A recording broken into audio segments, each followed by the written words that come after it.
Good afternoon, ladies and gentlemen, and welcome to Game 11 of the first ever World Chess Championship match held in New York City, America, between Johannes Zukertort and Wilhelm Steinitz. Today, Zukertort has the white pieces. The match is on a completely even footing, as in the past 10 games there have been 4 wins each with 2 draws, and draws do not count to the score in this match. So the score is 4-4. E4, E5, knight f3, knight c6, and knight c3. We have a 3 knights, we have a 4 knights game. Bishop e5 is played, so the Spanish variation of the 4 knights. We have bishop e4, we have castles. This is the double Spanish variation, castles, castles.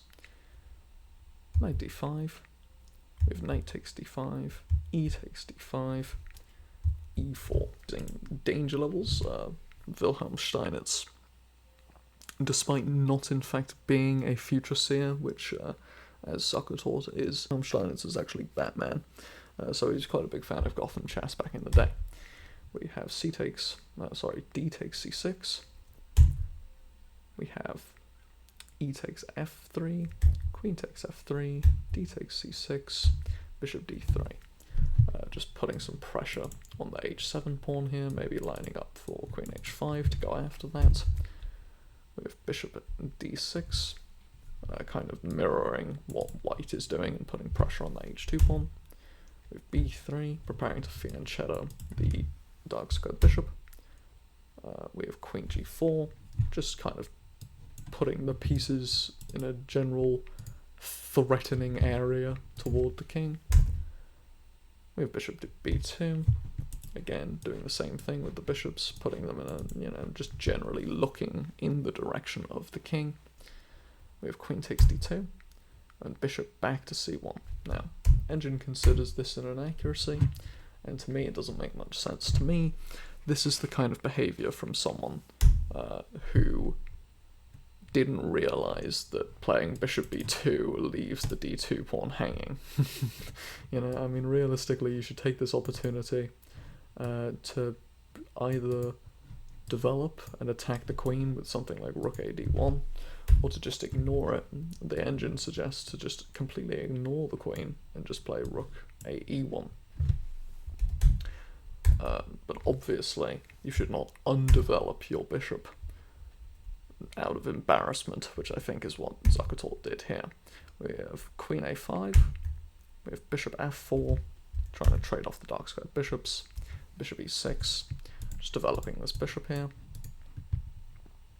This is apparently a mistake, though it doesn't really influence the fact that black is a massive advantage, according to the Engine. We have rook a1, just putting some pressure on the light squared bishop, and also just taking control of the e-file with the rook. We have rook e3, preparing to double up, I assume. And here we have a brilliancy by Johannes Zukertort, according to the Engine. After bishop d5, Zukertort sacrifices the bishop, and we have king takes, queen h5 check, king g8, rook h3. Just some really good play from Zukertort so far.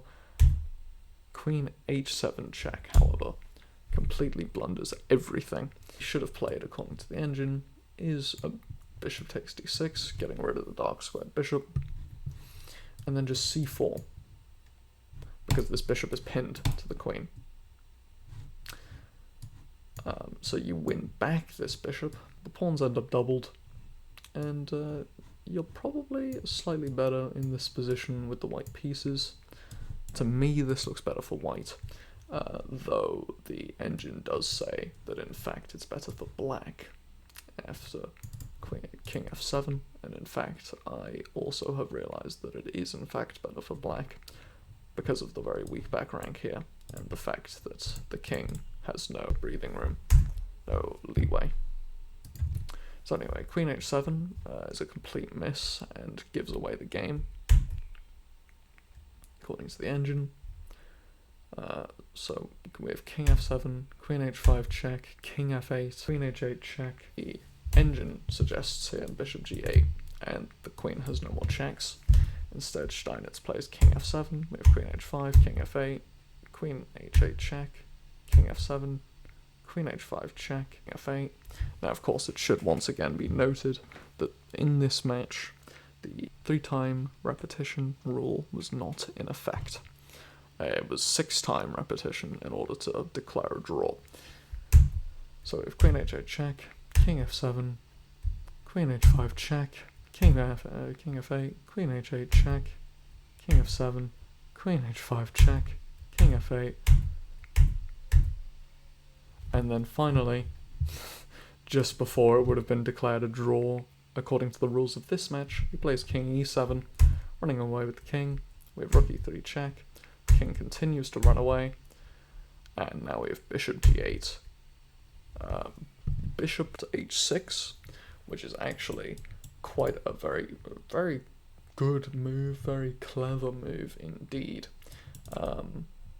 because it puts a lot of pressure on this pawn. You're threatening actually just a straight up checkmate, and if you take the bishop, you have this, and you're stuck in a box. Because the bishop just has to keep moving back and forth, and white forces a draw.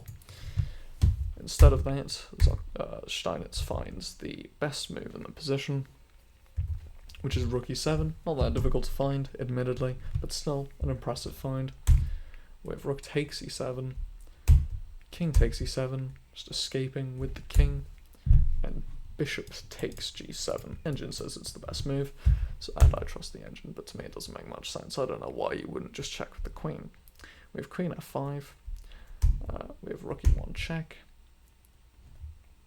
we have king f7, we have bishop h6, just going for queen g7 check, we have queen h7, queen takes h7 check, bishop takes back, we have c4, we have a5, preventing b4 from happening ever.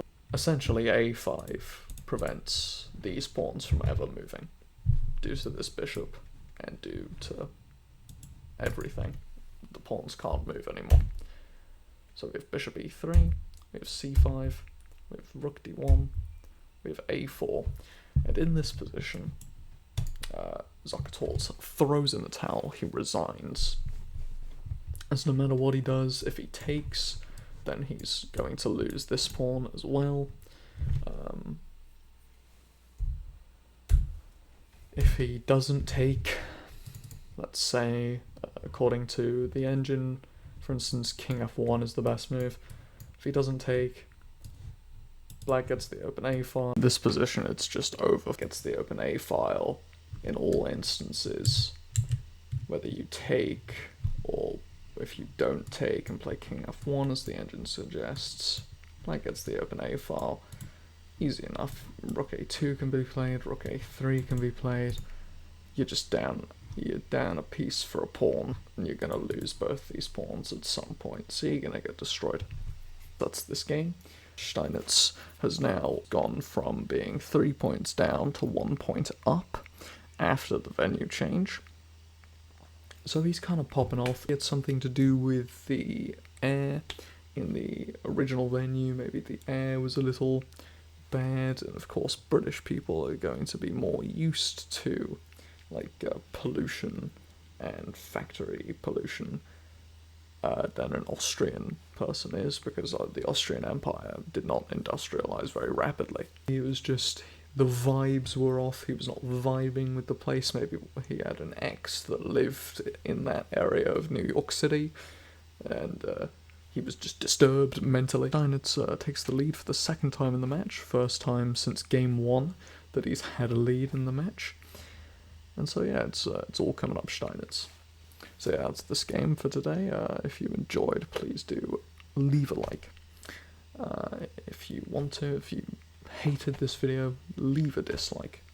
If you have an opinion, leave a comment. If you have a subscription, leave a subscription. And yeah, that's it for me today. See ya.